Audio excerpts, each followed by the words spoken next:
Hi everyone, তোমরা কেমন আছো?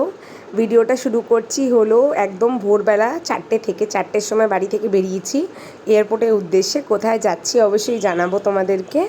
আর এতদিন পরে ভিডিও দিলাম, অবশ্যই তোমরা কিন্তু অনেক ভালোবাসা দেখিও আর আমাকে ইন্সপায়ার করো যাতে আমি আরও এরকম ভিডিওস নিয়ে আসতে পারি। আমরা চলে যাচ্ছি আহমেদাবাদে, কলকাতা টু আহমেদাবাদ। 6টার সময় আমাদের ফ্লাইট। বসে পড়েছি উইন্ডো সিটে তন্ময়ের পাশে। বাড়ি থেকে মুড়ি বিস্কিট নিয়ে গেছিলাম, তো একটা পার্টিকুলার রিজন ছিল। এবং আহমেদাবাদে পৌঁছে গেছি। আমাদের ফ্লাইটে উপমা দিয়েছিল আমাকে, আর তন্ময়কে দিয়েছিল চিকেন স্যান্ডউইচ।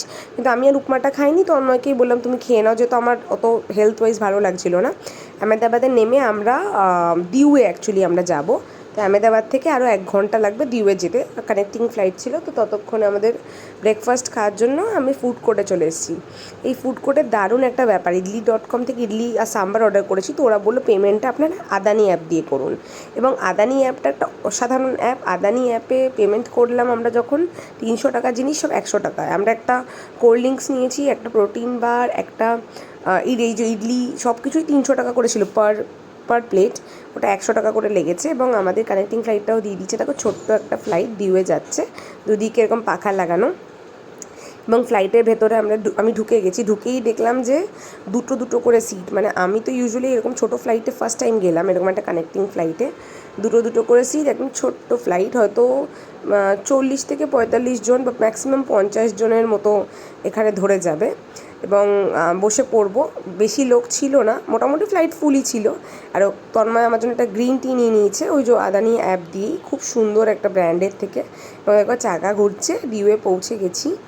দিউয়ের এয়ারপোর্টটা খুব ছোট, এতটাই ছোট যে হাতে করে লাগেজ নিয়ে আসছিল। মানে ওখানে কিন্তু লাগেজের কোনো ইয়ে নেই, যে হাতে করে মানে ফিজিক্যালি লাগেজগুলো নিয়ে আসছিল।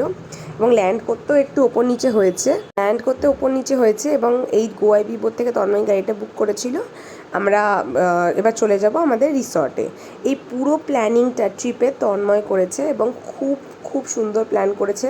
প্রচুর জায়গায় এমন রিসর্ট বুক করেছে, আমি সারপ্রাইজ হয়ে গেছি। ফার্স্ট হচ্ছে এই প্রভেগ বিচ রিসর্ট, গোগলা বিচটা আমরা নিয়েছি।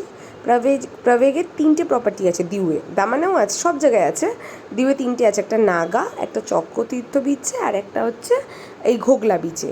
ঘোগলা বিচের স্পেশালিটি হলো, ঘোগলা বিচে তোমরা প্রাইভেট বিচ পাবে রুমের সাথে, কাশফুল দেওয়া দুদিকে। এবং এটা হচ্ছে আমাদের কটেজ, এখানে কিন্তু সব কটেজ সিস্টেম, কোনো মানে বিল্ডিং টাইপের রুম নয়। এবং কটেজের ভেতরটাও তোমাদের ঘুরিয়ে সুন্দর করে আমি দেখিয়ে দেবো। এবং কটেজের ভেতরে হচ্ছে পুরো উডেন ওয়ার্ক করা, যতটা নেসেসিটি অ্যামিউনিটিস রয়েছে সবই আছে, যেমন shoe holder, mini fridge, electric kettle, আলমিরা, বেড। এবং যেটা আমি ফার্স্ট টাইম পেলাম সেটা হচ্ছে এয়ার পিউরিফায়ার। ভেতরে যেহেতু কাঠ দিয়ে তৈরি, ফ্যান নেই, সেই জন্য এয়ার পিউরিফায়ার আর এসি এই দুটোতেই কাজ চালাতে হবে। যে ব্র্যান্ডগুলো দেওয়া ছিল, যেগুলো যে মানে শাওয়ার জেল অ্যান্ড এভরিথিং, সেগুলো খুব ভালো ব্র্যান্ড ছিল। এবং এর একটা স্পেশালিটি আছে, যে ওয়াশরুমটা, ওটা ওয়াশরুমেরও একটা ছোট্ট প্রাইভেট ব্যালকানি টাইপের আছে। এবং আমি তোমাদেরকে দেখিয়ে দিলাম পুরোটা। তো এখানে প্রত্যেকটাই কটেজ, আমরা পুরোটা ঘুরে যখন দেখলাম প্রত্যেকটাই কটেজ। আমি তো এটা ফার্স্ট ডেতে ঢুকেই তোমাদের রুমটা দেখাচ্ছি। এরপরে যখন ভিডিওটা প্রসিড করব, এই পার্টের নেক্সট পার্টে হয়তো আমি তোমাদেরকে বাইরেটাও দেখিয়ে দেবো, তখন তোমরা বুঝতে পারবে যে একটা অসাধারণ প্রপার্টি। এটা পুরো একটা সারপ্রাইজ দিয়েছে ও আমাকে। আমি বললাম তুমি আগে থেকে বলোনি, বাইরেটা যখন খুলে দেখাবো তখন তোমরা বুঝতে পারবে যে এত কেন আমার এটা ভালো লেগেছে, এত স্পেশাল কেন লেগেছে। আর সব টাইপের অ্যামিউনিটিস দিয়েছে। আর এখানে যেটা দেখলাম সেটা হচ্ছে কোনো মেনু কার্ড নেই, ওরা শোপিসের মতো একটা জিনিস দিয়েছে, তোমাদেরকে এক্ষুনি দেখাচ্ছি। তার মধ্যেই এই স্ক্যানারটা দিয়ে, স্ক্যানারটা স্ক্যান করলে সব টাইপের মেনু পাবে। এমনি ফিজিক্যাল কোনো মেনু কার্ড নেই, সব কিছুই maximum digital you can say.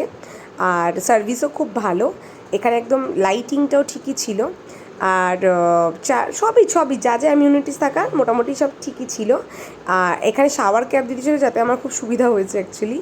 R temperature এত বেশি দিনের বেলা, দিউ তো গুজরাটের মানে এরিয়া, সব মানে সাইডের এরিয়াতেই পড়ে, ওখানে টেম্পারেচার দুপুরবেলা কিন্তু খুব বেশি।